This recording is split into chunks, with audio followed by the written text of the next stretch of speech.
Welcome to the 34th Annual Urban Studies Public Lecture. This has been a tradition that has brought so many great speakers to the campus, and this year we're very honored to have Max Page. And I just want to, my part is to tell you a little bit about the lecture itself and to give some thanks. So the lecture was really the brainchild of Michael Katz, who was director of the program a number of years ago.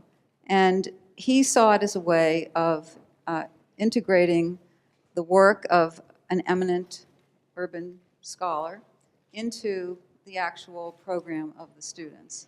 And so it's part of the senior seminar where each of our students are writing their own research paper. And so we select a speaker every year and read the work of that speaker as a kind of model for the students who are doing the work themselves. And so we're, in that way, sort of not only just doing this for the public, but also it becomes a pedagogical strategy for our own students. And we're also very happy to always have people who are not necessarily Penn affiliates, but people from around the city. And this topic is definitely one that I think is very timely and will be very provocative. I want to give some thanks to our co-sponsors and funders. So first of all, Norm Glickman and Bill Whitty have provided funds for the annual lecture. Bill Whitty was an alum of the program, and Norm Glickman was the founder of the program. And I also want to thank Randy Mason and the Historic Preservation Program in the School of Design, who was a co-sponsor, and the Fells Urban Policy Research Initiative for providing us with some funds for this event. And what I'm going to do is introduce one of our students, one of our seniors, Erik Pfeiffer, who is going to introduce the speaker. So, Erik.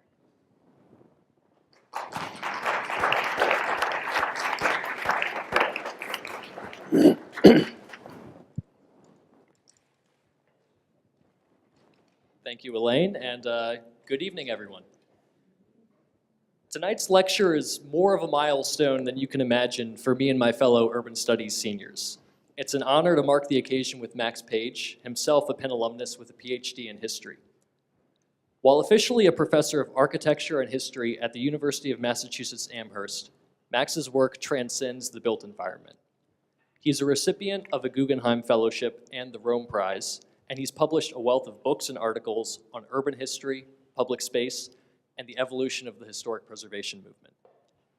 Asking why preservation matters on the 50th anniversary of the National Historic Preservation Act, Max reminds us that preservation can and must do more than simply protect our most sacred places, how it may empower our cities and communities as more equitable, sustainable, and enduring assets.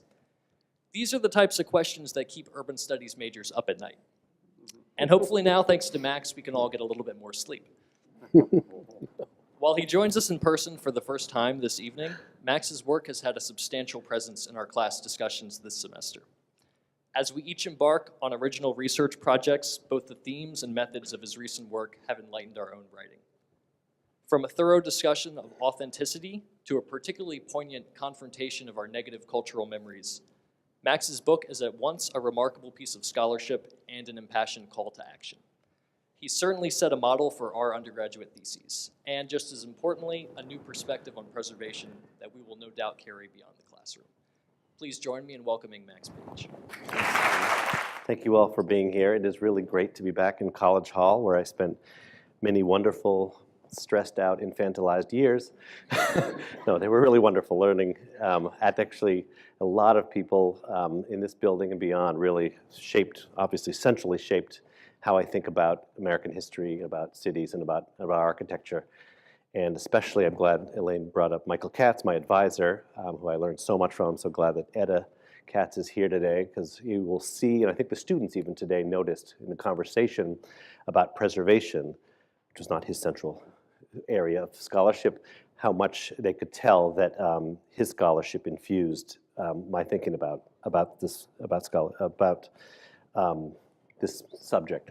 So this is a little bit ironic to throw up a nice new building, but I'm sending you greetings from Amherst. This is our new design building. So if you undergraduates out there are getting a little disgruntled with Meyerson Hall and would like to come to graduate school in a beautiful new building, come join us here. We brought all the design fields together and preservation and architecture in one beautiful wood building. And I put this up there not to sell books before Christmas, but to just have you note the image, because I'll come back to this at the very end of the lecture, and I'll see if you may remember. Many of you may know this very well and have spent time studying there. Okay.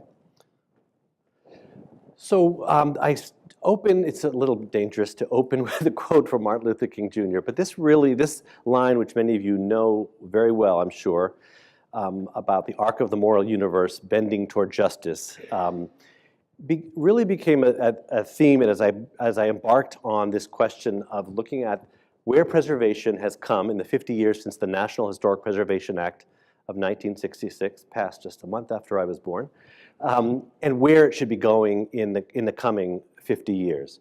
What I'm going to be suggesting here is related to this, is twofold.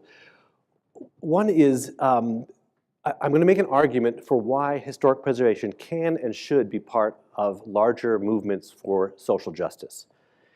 And I'm going to suggest I love this phrase of bending because it is in some ways already moving there. What you'll be seeing here are examples of the way in which I think preservation is already trying to attach itself to broader social justice movements and how I want to encourage that movement. And I really think this is preservation's moment to remove the stigma, often unfair, of being elitist, being narrow, in all kinds of ways, and in fact, being actually centrally part of building a more just city and a more just world. So if you think back to this building, many of you know this is McKim, Mead & White's Penn Station, one of the grandest public buildings in the US, and it's because of its demolition, starting in 1963, it took 3 years to tear the thing down, that is one of the sparks to the creation of the Landmarks Preservation Commission in New York, and then this national law, the National Historic Preservation Act. There's a long history of preservation, and when Randy Mason comes in here, he and I have edited a volume on the long history of historic preservation in the United States. I'm not suggesting it all begins in 1966, but that is the most important law that establishes so much of what you think about when you think about preservation today. The National Register of Historic Places, state historical commissions, local historical commissions, local historic districts, all of these really stem from that 1966 law. By the way, when you go into Penn Station, you should take a look at Penn Station is much more like a toilet bowl now, not the grand gateway to the city it once was. But someone thought it was a good idea to remind you that as if laughing at you, that you don't get to actually experience what was once the great Penn Station. The students asked today how I got interested in architecture, and part of it was from Vincent Scully, who used to say about this: we once entered the city like gods, and now we scuttle in like rats. And that's, I think, a pretty accurate portrayal. But now look at this one. This one you know also. This is Grand Central Station.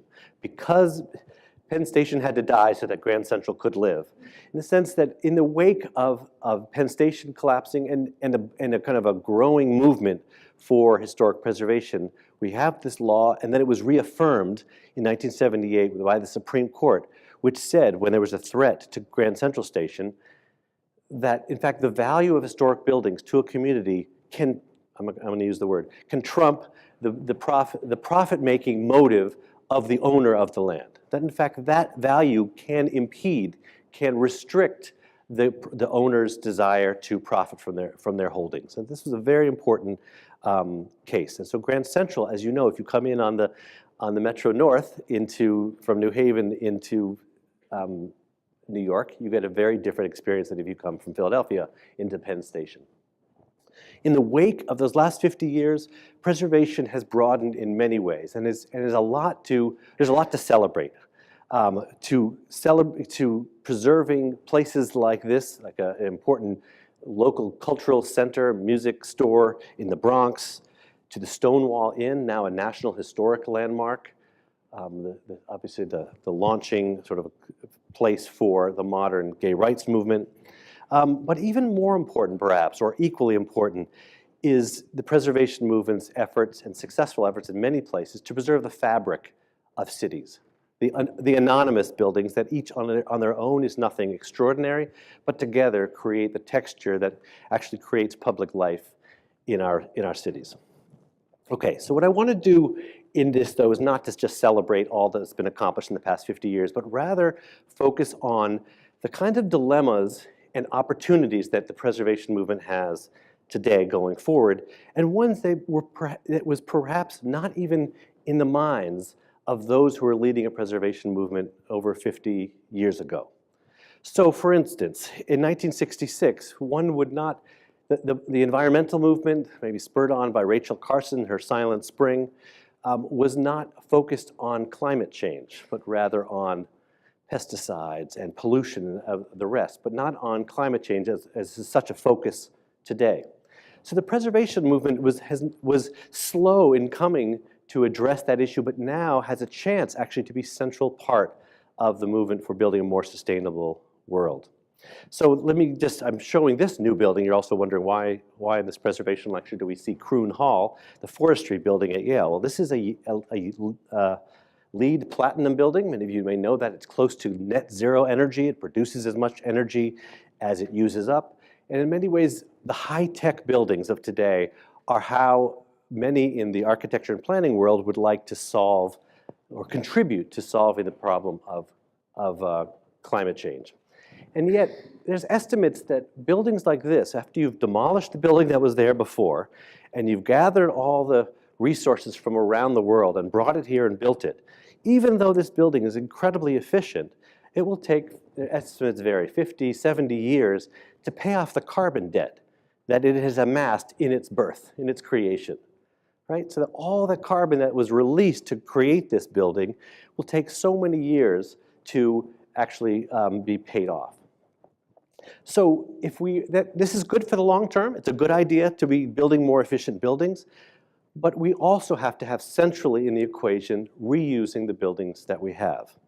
Now, I live in a very green valley where there are more organic community-supported farms than most other places per person perhaps in the whole United States.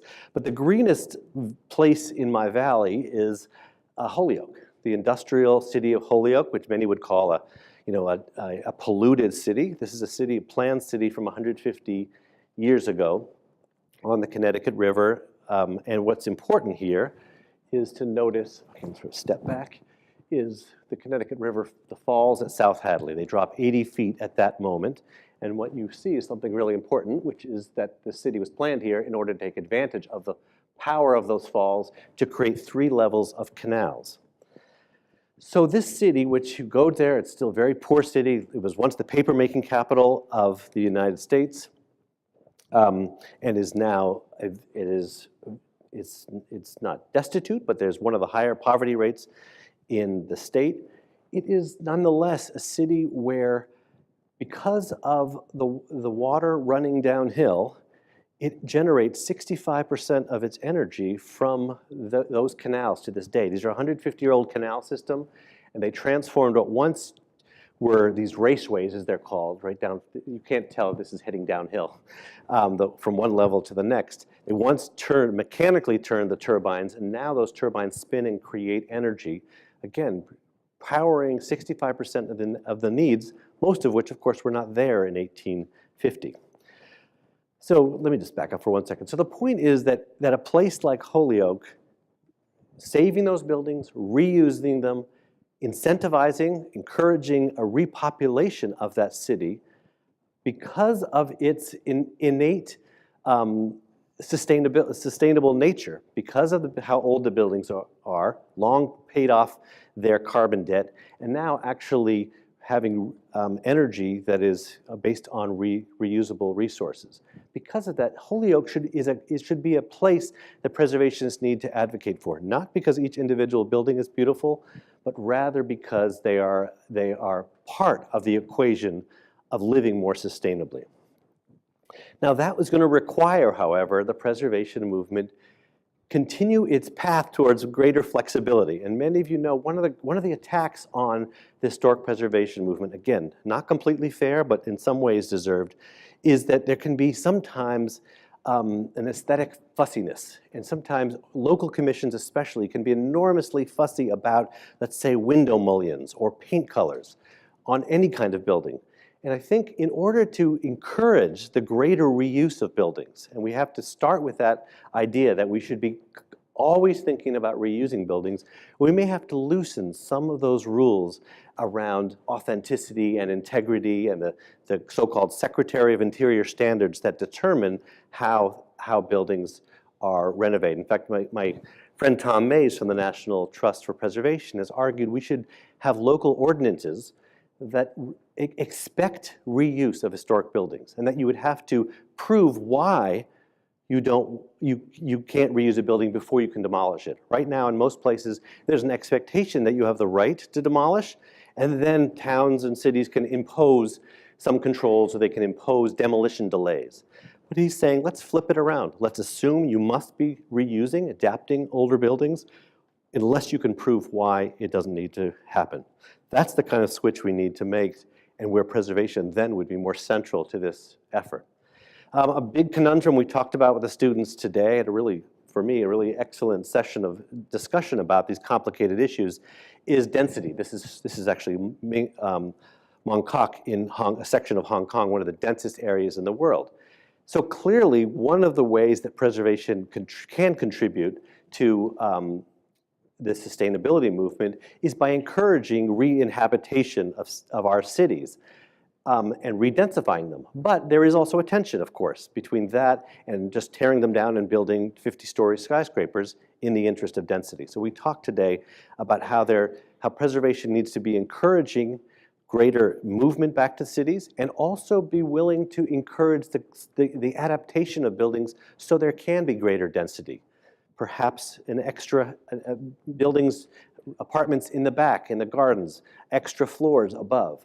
But preservation can navigate, can manage those changes, and should be encouraging that as part of its mission to be part of the building more sustainable cities. We furthermore have to think about architectural design in a new way, or not in a new way, encourage a direction it's going in, which is to be engaged with much more historic places and adaptively reusing historic buildings. A recent American Collegiate Schools of Architecture bulletin noted in a survey that the architects they surveyed said half of the work of architects in the US is with and around and in older buildings, meaning they are adding to, they are adapting, they're changing older buildings. Really, the schools of architecture should, I think, be renamed schools of architecture, should be schools of adaptive reuse. Because so often, and we can see here from Randy and others later, whether there's a sense that preservation is moved to the side, but in many schools of design, preservation is off to the side. It's not central to the new building motive of architecture schools and planning schools. So what I have up here is a little hard to see, is Carlo Scarpa, the Italian architect. Many of you know him from mid-century. Here's an example of someone who worked so creatively with historic fabric, with historic buildings, and yet left a modern imprint.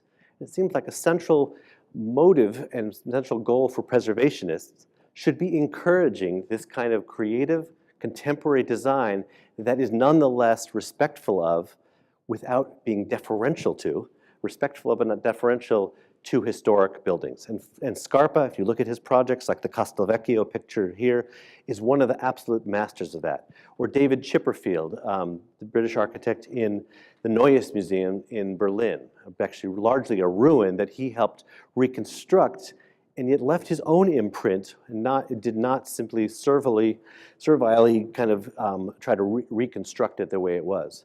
or even this flamboyant canopy in Barcelona, in the Mercado Santa Caterina, where the historic structures underneath gain a new life, I think, with this wonderful canopy on top. Okay, so that's really the first part, in the way that preservation did not have as essential motive when it was kind of galvanized into this national regulatory structure in 1966, did not imagine even that it could be part of this thing called fighting climate change. But what I'm arguing is that, in fact, it can be a central player and supporter of building more sustainable cities.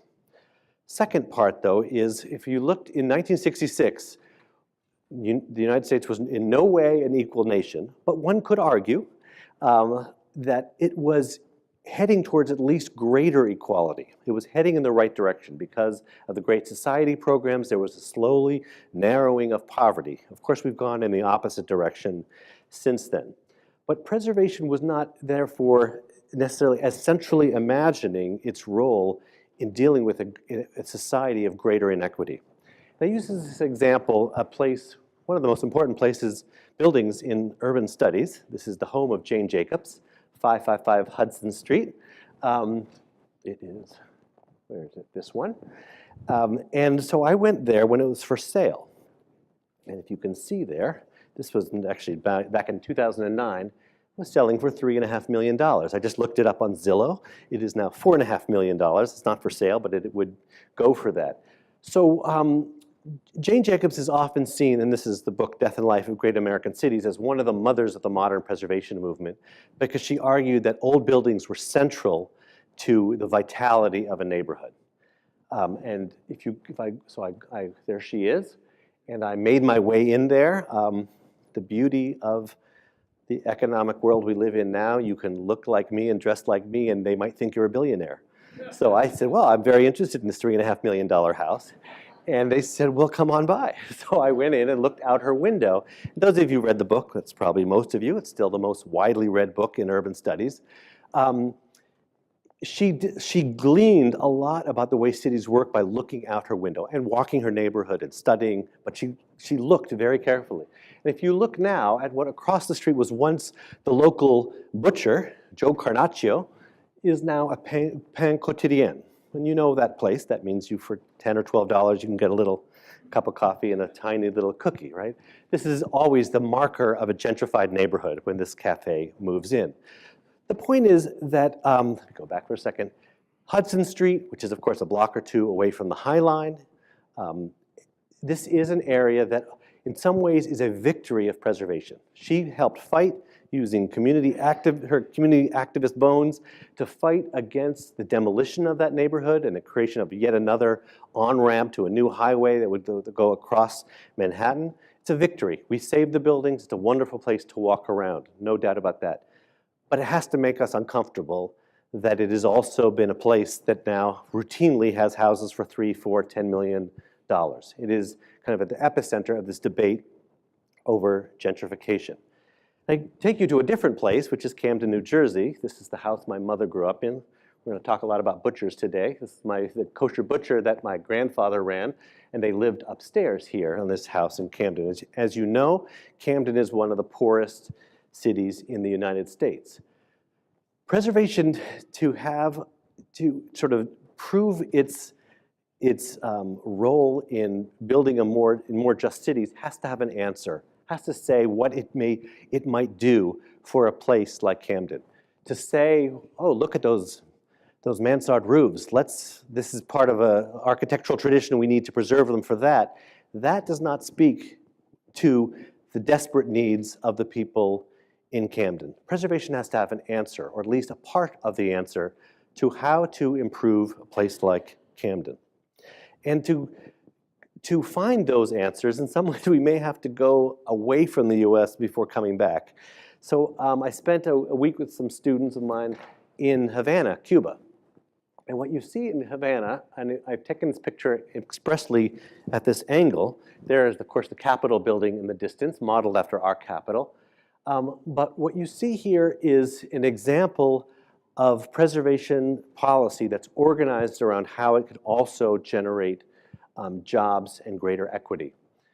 And for all the flaws, and I will recognize, and the people there we spoke to in Cuba and Havana were ready to recognize the flaws in the system. But here's the basic idea. The city historian, the most powerful historian in the world, is the city historian of Havana because they own the entire, he is in control of the entire old city of Havana, has committed to training thousands, and they have trained thousands of young people in the arts of preservation. And then here's the key, not just job training, but then provided them with jobs in restoring the buildings of old Havana. And then many of them are able to also live in them. So if you go back here, the reason I said I took this angle is that down below at the street level, there are lots of stores dedicated towards tourists. And lots of tourists by the hundreds of thousands flow in there and they buy their tchotchkes and enjoy the old city. But that's often the way tourist areas go. They get completely taken over with that trade. But up above, you can see clothes are drying as well, because real people live in the upper floors of many of the houses there. So again, this is an example where they've specifically harnessed, recognized the need of restoration of these buildings for homes and also for hard cash from abroad, and used it as a way to train and provide jobs for young people.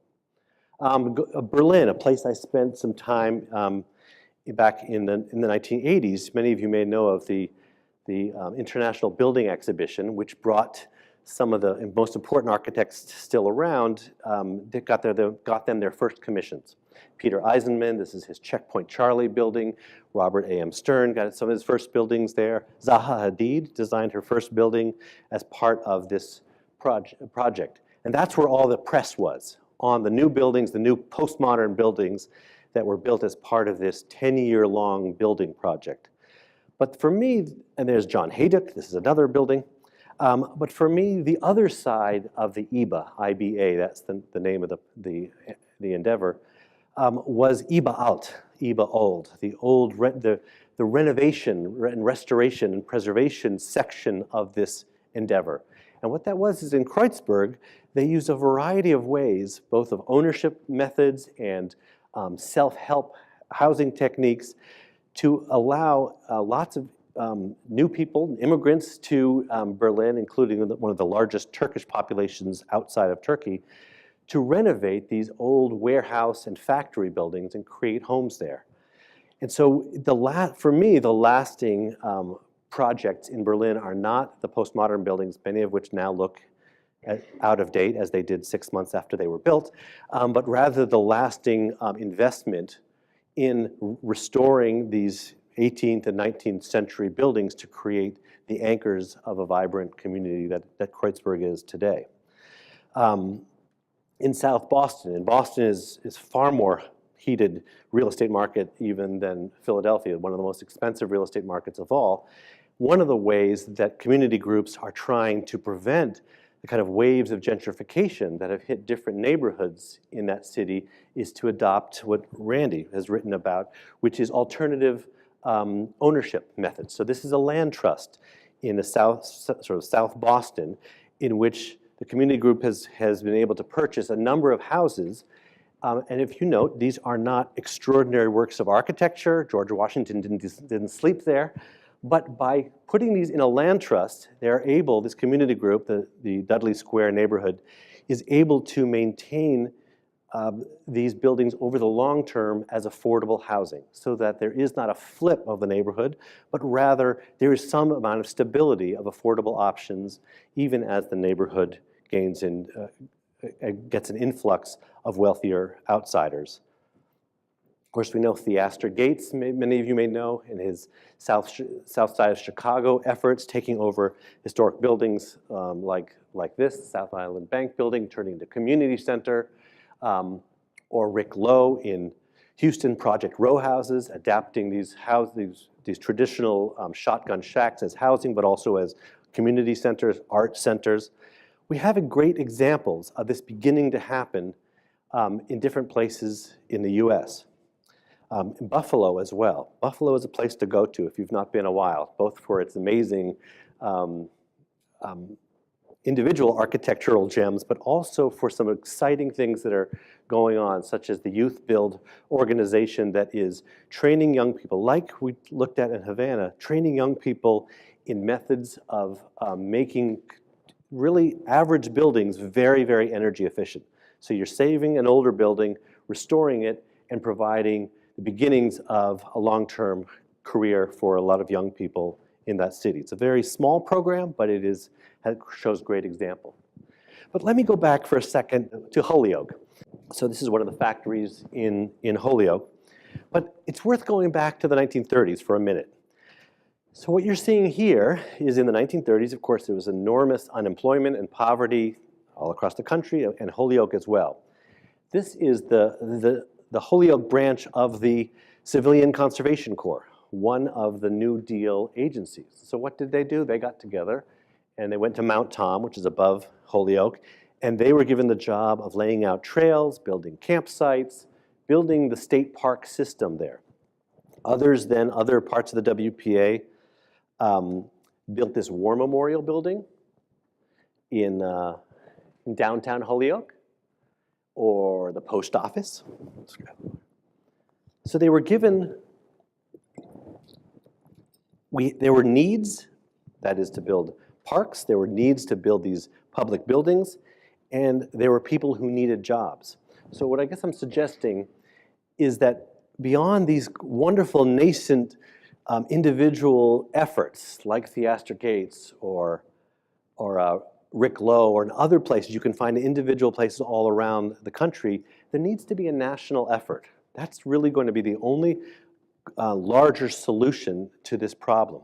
The problem of repairing our infrastructure, broadly understood as our housing, our streets, our sewers, our canals, and the like. And it will require this public federal investment to really make it happen. So what we really need, as Amber Wiley has argued, a young scholar up at Skidmore, is we need a works preservation administration.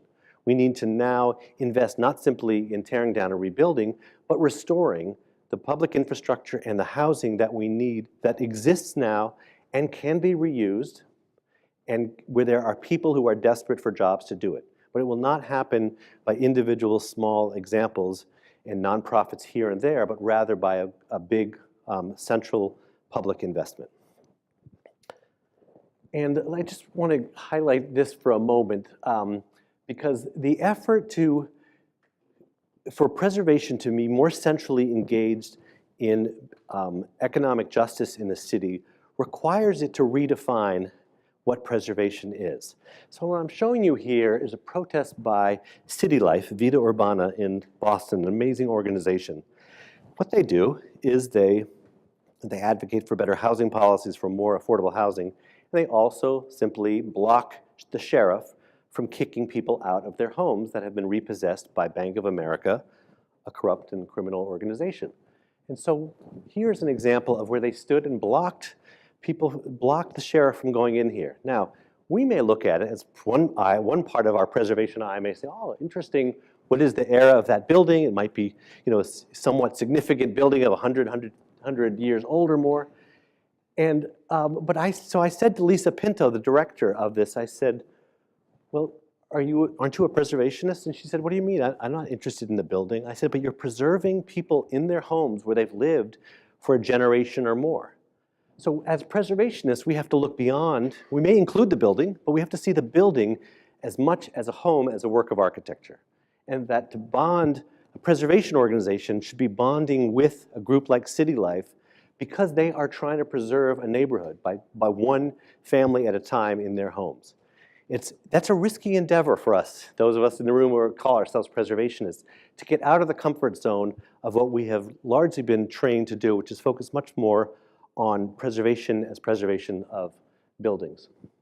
Okay, that's the second area. The third area, which I actually really want to focus the rest of the time here on, is on what I'll call preserving difficult places. Now, going back again to 1966, while the United States is a nation of immigrants and is incredibly diverse, it was only the year before, 1965, that the Hart-Celler Act was passed. And that was the act that has led, probably not inevitably and not consciously in the eyes of the congressional lawmakers, to that greater diversity that we have today. It opened up immigration from new areas, new meaning South America and Asia in much greater numbers.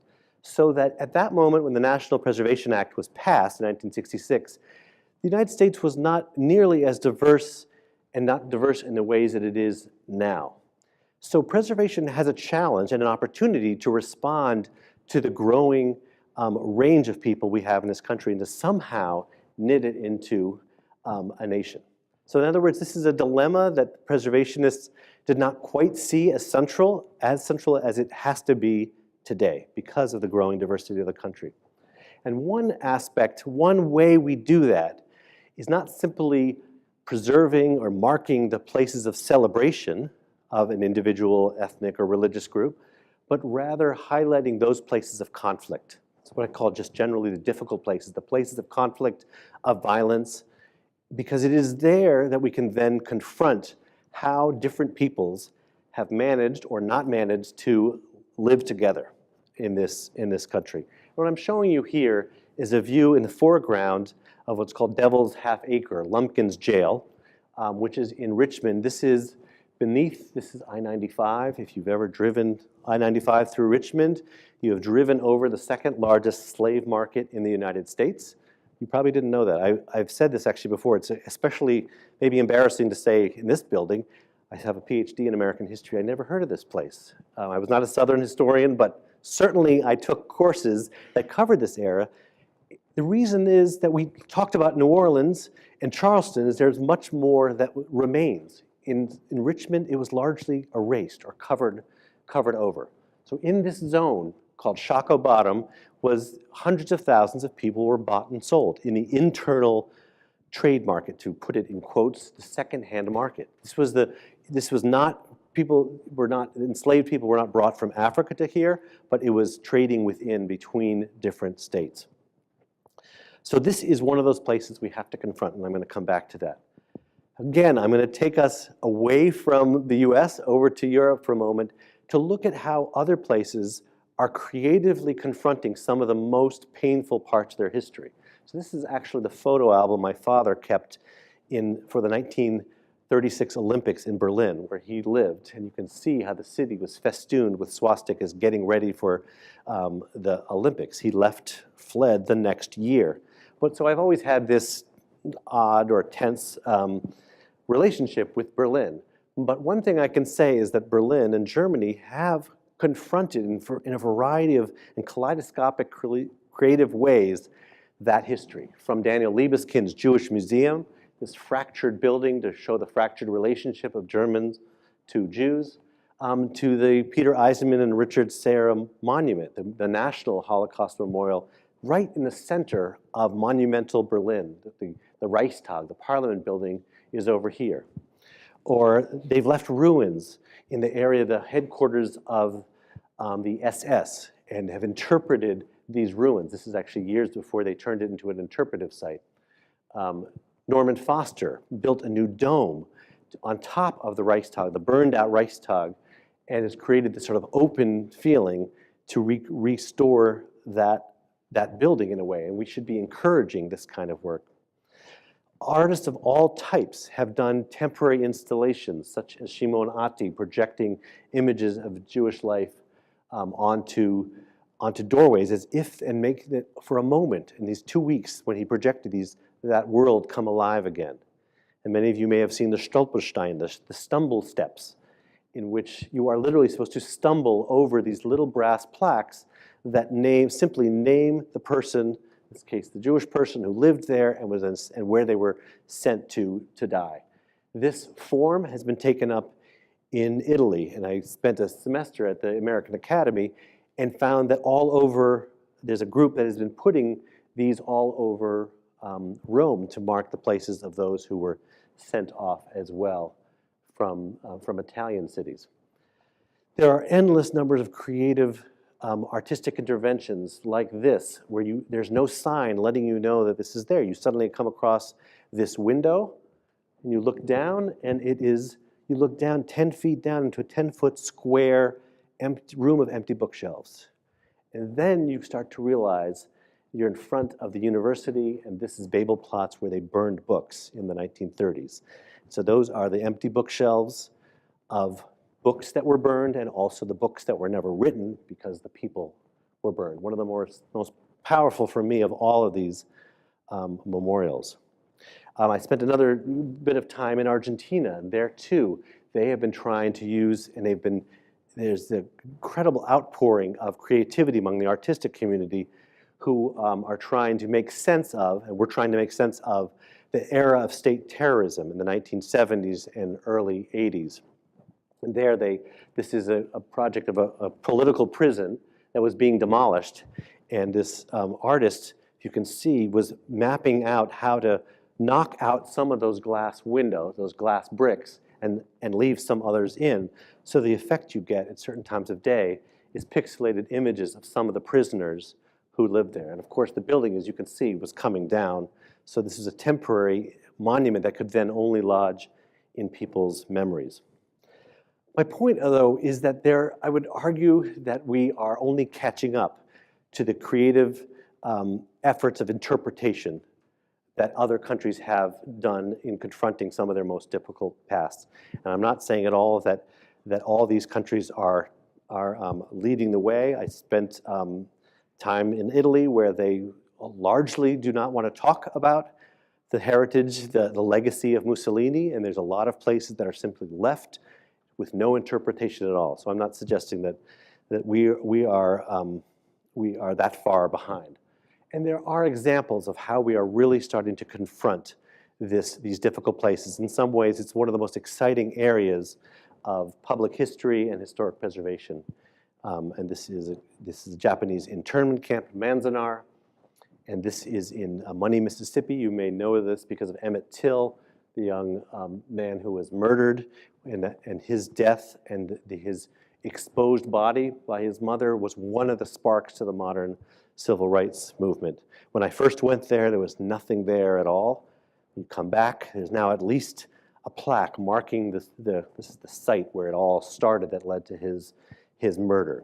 But in general, we have been kind of slow to embrace creative, challenging interpretations. And this is what you get when you are in the National Register of Historic Places. This property has been placed on the National Register of Historic Places. There is no requirement to tell the story of the place that is now considered part of our national heritage. So we have a long way to go in thinking about interpretation. There are, of course, one remarkable examples. I'll just go quickly through this. This is the Memorial to Peace and Justice, really a memorial to the thousands of lynchings throughout the South. This is by Brian Stevenson, and he's the head of the Equal Justice Initiative that has hired the mass design group. It's hard to see this image, but it marks each county all throughout the South and all the lynchings, and is a memorial to each lynching, and it provides, let me see, each of these stones there, these sort of stelae, will be taken back to the town or the county to mark the lynching if that town is ready to do so. So in some ways, it's a marker of whether a town is ready to confront its past. And when ultimately, we hope all of these will be gone because each town will have said, we're ready to confront that past. The projections of not Witold Rubczynski, Krzysztof Widuszko, sorry, on the Bunker Hill Monument is an example of reusing a historic monument of the Revolution for a different cause, the great violence that was taking place in Charlestown. And of course, Philadelphia in many ways has led the way with its mural arts program and the new Octavius Caro statue. And then this project, which I only got to see a little of in the pouring rain yesterday, the Monument Lab efforts. In a lot of ways, I feel like this project really leads the way, because not only is it asking artists to come in and do some pretty challenging work, asking Philadelphians to reconsider their history and what's in it, but also engaging in dialogue about that. And it's not simply about here, we're going to hire an artist to do the work and now it's done, but rather to think of it as an ongoing process. And I especially like this one, I forget her name, Pomeranz, who has recovered the stoops that were in the landfill and brought them back to Washington Square, Washington Park, and so you could see the variety of stoops. And the stoop, of course, unifies everyone in this city. This is a kind of a warning of how far we have to go. I learned about this just a year ago. This is the hanging tree in Goliad, Texas. And this is where dozens, we don't know how many exactly, of Mexican Americans were hung. Were lynched.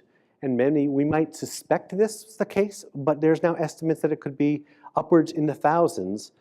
In the 19th century, Mexican Americans were lynched as well. It's a part of the story that historians are only beginning to uncover, and these places are only beginning to be uncovered. So it's such a crucial, the work is ongoing. Let me take you to Richmond very briefly, because this is such a topic on our minds today. This is the Robert E. Lee statue on Monument Avenue. Many of you may know that in your minds. You've heard of it. It is this mile-long, one of the grand streets in America. In fact, it's on the National Register for being one of the great streets in America. And it is an incredibly grand street, series of monuments of Confederate statues, and it's become the center, for obvious reasons, of intense debate these days. And there's Jefferson Davis, the president of the Confederate States, and there's been many ideas about what to do with those monuments. To demolish them completely. I argued today with the students, I don't believe in complete demolition. Turning it upside down may be an interesting concept to represent those. Or I kind of like this. Since he was defending slavery, why not do a public auction for what to do with this statue? These monuments, as you can see, are still everywhere. This is a debate that drills down to states throughout the South, the Midwest, and even in the Northeast. I was telling the students today that I have come around from where I started towards believing in removing these statues. At one point, I would have agreed that we should simply contextualize them, add information about them, perhaps other statues added. In fact, they did do that. They added the Arthur Ashe statue to the long line on Monument Avenue. He grew up in Richmond, but that seems hardly to have blunted the power of this avenue as a Confederate heroes avenue. And one of the reasons is that I've come around to this belief is that these monuments are not really about the memory of the Civil War, but really about reimposing white supremacy. And if you have any doubt about that, this is the monument at the bottom of Canal Street in New Orleans, which was put up in 1891, and it is, you can see, about recognizing white supremacy in the South and gave us our state. In other words, this whole network of Confederate statues were in fact designed as part of the effort to reimpose white supremacy in the South in the decades after the Civil War. They were not simply about remembering fallen soldiers from that time. Now you can see New Orleans was sort of the first to really do this, removing the Lee statue to great controversy, but also I think with great courage. And here, Stone Mountain, there was a piece today in the Washington Post about what to do about a place like Stone Mountain, as big as Mount Rushmore, the size of a football field. That relief. And one idea was actually to gather all the Confederate monuments and bring them to this place. And there they could be treated as disembodied objects, and then the history of them could be told, but they would not have the public presence and public imposition that they've held for 100 or more years. I spent some time in Atlanta, and one of the more horrifying evenings was when you go to the light show. At the end of the evening, they play Dixie, outline the boys, as they told me they were called, and they would ride off as if they rode again. There was great cheers from the crowd. What to do with the monuments is one part of the story, but activists that I've gotten involved with in Richmond are not simply eager to take the monuments of Monument Avenue down, but also to start telling the story, a fuller story of Richmond's history. And in Shockoe Bottom, which is this area down in the sort of the lowlands of Richmond, the oldest parts, they are fighting to reclaim that history and tell the story of enslaved peoples of Richmond. And this is the area. It was right at the epicenter where on one end there was Jefferson's Capitol building, and within view is Shockoe Bottom. On another side of the city, also within view, was the Confederate White House. This was really kind of a centerpiece of the Confederate ideology. And this is a famous image of the slave market. This is an industry that worked in the traffic of human beings. And this is what it looks like today. The highways, interstate highway program, the rail line that goes through there, the parking lots of Virginia Commonwealth University Medical School. That history has been either erased or at least covered over in concrete. This is Anna Edwards, who has fought to reclaim, among other things, the African burial ground. Underneath there are hundreds, if not thousands, of free and unfree people who were buried and died in captivity or died in the city of Richmond. And again, a lot of it is underneath I-95, but some of it is here. And they have fought desperately, and this is a preservation fight, I would argue, to reclaim this area as the Shockoe Bottom Memorial Park as sacred ground. And there is, my students and colleagues were brought down there to develop this area as a memorial park. And one of the ideas that we had was, I'll move through this quickly, was first to create a place where we could uncover and honor the events that happened there and the people who lived and died there. That certainly has to be part of any part of Memorial Park. And here you see this is the same view as I had earlier of Anna Edwards, and this is the burial ground. We don't exactly know where it is. That's why we've kind of left it open, because there has to be archaeological investigations to figure out where the outlines of the cemetery were.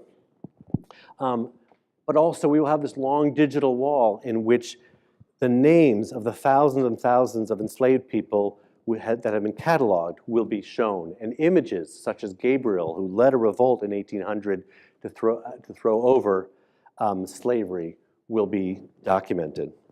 But there's another part of this, and this kind of our effort to try to bring these parts of preservation together is we insisted, and this community group has insisted, that we don't simply preserve the area, bring back, do archaeology and tell the history, but that Shockoe Bottom has to be a center for the advancement of the citizens of Richmond today. And one way we do that is to have an urban garden and farming and training in how to do urban farming. There is a very old farmer's market nearby that would sell the wares that would be grown here. And here in this, the idea is to create a center for the building arts, where the three universities in Richmond would collaborate, again, on training people in urban farming techniques, in preservation, and that then would provide jobs for those people to go out in the city, which desperately needs all kinds of adaptive reuse and infrastructure rebuilding efforts. So that whatever happens in Shockoe Bottom must also be directed towards the future. And as preservationists, I think we have to be involved, see that as central to our mission as well. Here you can see some of the lights, the grove of lights that we imagined, and we thought about how we would use sort of perforated steel encasing or aluminum encasing of those light towers to do these pixelated images of African Americans who are ignored in the standard history of Richmond. So that from a distance, you, instead of thinking about Monument Avenue as you drove by I-95 or took the train, the Amtrak train, you would now look at this monument and you would see the changing faces. We would rotate the names of different people who've long been neglected from the story of Richmond. Interestingly, that same group is now starting to see the fight to tear down the monuments and the fight for Shockoe Bottom as part of larger struggles for better schools and better housing and the like. And so they are connecting this. They're using the fights over the past and these historic sites as a way to achieve broader aims. And there are efforts, there are positive things going on. Maggie Walker, the first woman of any kind, and this first African-American woman to own and run a bank, has now been honored with a statue. But there's so much more to be done. This is Evergreen Cemetery, completely overgrown. And all across the country, there are African-American cemeteries that are completely lost at least, or overgrown and need to be recovered if the full history is to be recovered. This is an image I came across in the first week when I arrived in Rome. It's a photograph by Mimo Iodice, an Italian photographer. And at first it looks like what we think about preservation, right? We repair what has been broken, we make it whole again. At least that's one idea of what preservation is. But in fact, if you look at it, it doesn't quite fit, and you can never make it whole again. The break has happened. We cannot make it absolutely seamless again. And we also need the hand there. The hand is holding it there. And that seems to me kind of a metaphor for what our job is in these difficult places, to bring people, to save these difficult places, to bring people there and to sensitively and creatively have them confront this broken part of our past. Now let me just end last couple of images. I promised I would get back to the first image that I showed. Because one of the questions that students asked, and I ask myself all the time, is, well, where's beauty in all of this? Because isn't that one of the motivating forces for saving old structures? And certainly all of us mark our lives on the beautiful places that we have seen. And for me, there's places like this, 5 in the morning, with some of you know Larry Vail, the urban historian, going to the Taj Mahal and seeing this man sweeping up the marble courtyard, or this, one of my last days in Rome, going to Pentecost, where at the end of the Mass in the Pantheon, they drop thousands of rose petals down on the congregation. It's almost enough to make this nice Jewish boy convert. I mean, it was a very powerful experience to be in there, to have this ancient building reused in this way. So there's so many ways in which places, as we define them as beautiful, are central to our lives. And my guiding thinker in this is Elaine Scarry, who you can see in this powerful book on beauty and being just, where she says that it's almost the beautiful. It gives us enduring sources of conviction to locate what is true. And that sort of gives a clue back to where I started. Because this, of course, is the New York Public Library reading room. So they tore down Penn Station, but we still have the New York Public Library reading room, one of the greatest of all interior public spaces by Career and Hastings, the architecture firm. And so in a way, I put it on there a little bit as a joke, because of course, the argument of the book is not focused so much on the preservation of great works of architecture. And yet I've put this one up here. And that's because what I think Elaine Scarry is getting to in her argument is, how does the beauty inspire us to act towards a more just city and a more just world?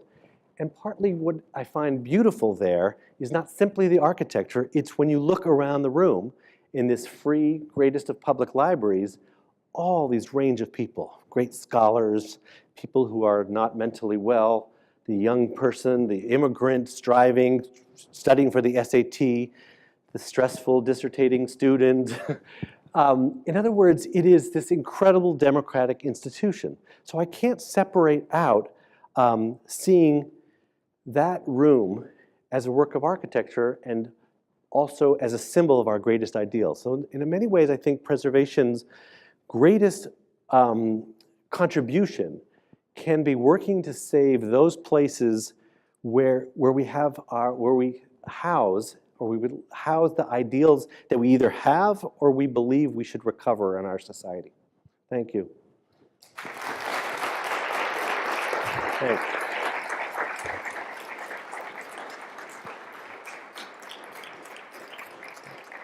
Sure. The hour is late, but if you have a few questions, I'm glad to answer or try.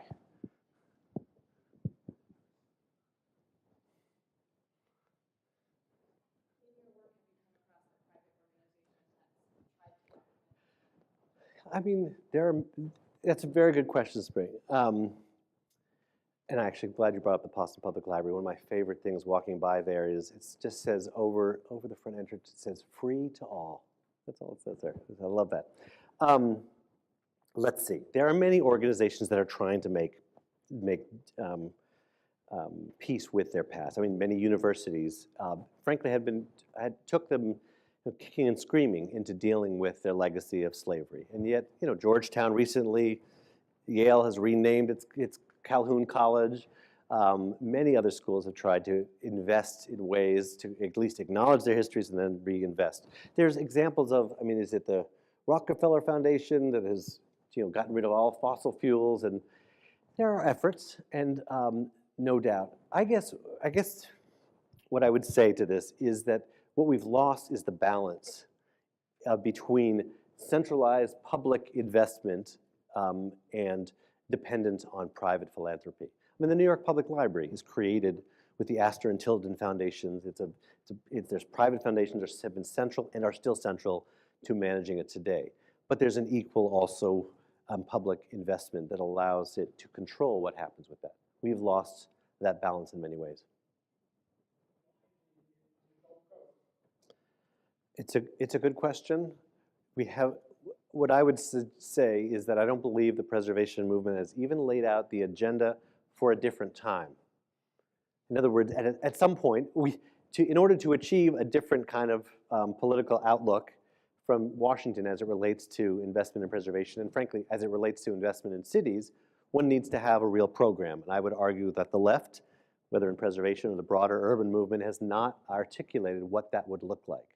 So partly is simply, I'm trying to set the table in order that we might advocate for a different kind of set of policies. I just don't see it happening, or rather, I'll put it the other way.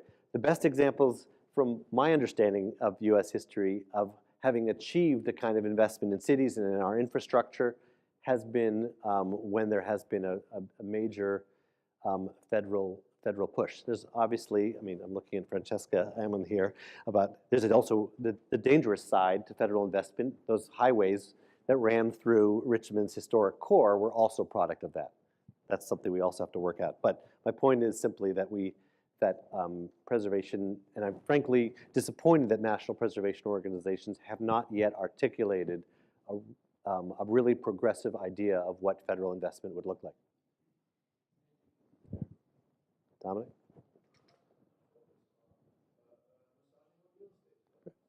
Absolutely. It is fundamentally about that, and unfortunately, I think it's fundamentally has been supported to be that way by some of our local and state and national organizations. I mean, in the wake of this last year's election, I was stunned to see that the first big push, both at my state level and the national level, was how do we preserve the historic tax credit? Which in many ways it has produced a lot of preservation work, but it's all based on, or almost all of it is based on for-profit real estate. In other words, it's only if it's income-producing property. So it's a big hill to climb, but we have to switch the calculus. Each state and even localities have ways in which they do invest in non-income producing properties and invest in places that matter simply to the community. But that pales. I mean, it's a tiny, tiny amount compared to how much we push through the real estate system. I feel often like Preservation Massachusetts is largely a real estate development advocacy group. And they do some good work, don't get me wrong, but it is still too rooted in that. So it's a big shift we have to make within the profession. We have to start. How do I respond to property owners who do not want to have their buildings preserved? Well, I mean, it still goes back, I think, to this very eloquent argument that the right of the community to its history has an important level of value in restricting the marketplace. I think also, we talked about this today in the seminar, how, I think, there's the one right over here, who was talking about sometimes the developers will say, well, it's much easier, it's cheaper for me to demolish, how can you force me to restore it? Because I'm not interested in climate change. You know, if we argue that, in fact, it's better to restore the building than to tear it down and rebuild, well, that's not what I care about. But my argument would be, actually, we do have to care about it. If your action contributes to the larger problem, one bit at a time, of putting carbon in the air, well, that's actually a cost. And that cost has to be factored in to this real estate transaction, right? Just as real estate owners will benefit from all kinds of public investments, whether it's cleaning up the roads or building new subway systems, those have to be accounted for as well. So I don't have a simple answer to that, but I do think that we have, again, lost the balance whereby the public interest has been subsumed beneath the apparent beneficence of the market, which I don't really believe in.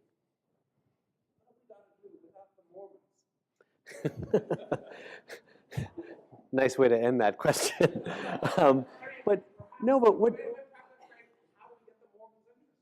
Well, but but look, what you brought up though is that in fact, if we look beyond the books that you and I write that are not read by the vast majority of Americans, as good as they are in your case, people are deeply engaged with the past through their ancestry research. If you go down to the the Free Library, the Historical Society, you will see the vast majority of people there are studying their own histories. People collect photo albums. People go to historical movies. People go to historic sites. There's an amazing study by Roy Rosenzweig and David Thalen. It's old now, but it revealed that in the previous year, 50% of the people in their big study had gone to a historic site. To me, that's a big half glass, half full. So I actually think that in many ways people are connected to their past, and they're connected often to the tangible past. They trust museums, they trust historic sites more than they trust you and I. And so we have to try to build on that. I think the barriers to entry to being engaged in traditional preservation organizations is very high. They tend to be still very white and very, very wealthy. And so the techniques such as Monument Lab, which are trying not only to have controversial art or compelling, challenging art, but also then to have real citizens engaging in conversation, is kind of, I think, an avenue in. So I guess I would suggest that people care deeply about the past. The battle over the Confederate monuments is an indication of that, and we just have to then figure out what are the ways then to keep that, to have people continue to keep their engagement. Well, so yeah, no, it's a very good question. If you invite me back next year, I may have changed my mind again. I guess, I was speaking to Ed Ayers. Many of you may know him. He's a historian, and he's the head of the Monument Ave Commission. He had convinced the mayor of the city, Richmond, that, we take removal off the table, and that we're going to contextualize them and have a dialogue about them. And I guess what convinced me is partly being engaged with this community group, Anna Edwards and the Sacred Ground Historical Reclamation Project, and to really hear at least the segment of the African American community that I got to know over this course of this past 2 years, how powerfully they felt that this was more than an insult, that this was an actual oppression in the landscape, and it had been. And I think the mayor of New Orleans, the white mayor of New Orleans, gave a very powerful speech. If you should all look it up or listen to it, in which he talked about realizing that it wasn't simply that you could sort of tell a different story, but rather that the placement of those there was a continuing act, in some ways, of violence towards the African American citizens of that community. So again, I still believe they need to be interpreted, but they no longer deserve that magical power that you get, or at least that civic power you get by dominating the public spaces. There's something about having really gotten engaged down really at the grassroots in Richmond, and then hearing people say, these have to go. These have to go before it's possible to really move forward. Thank you all.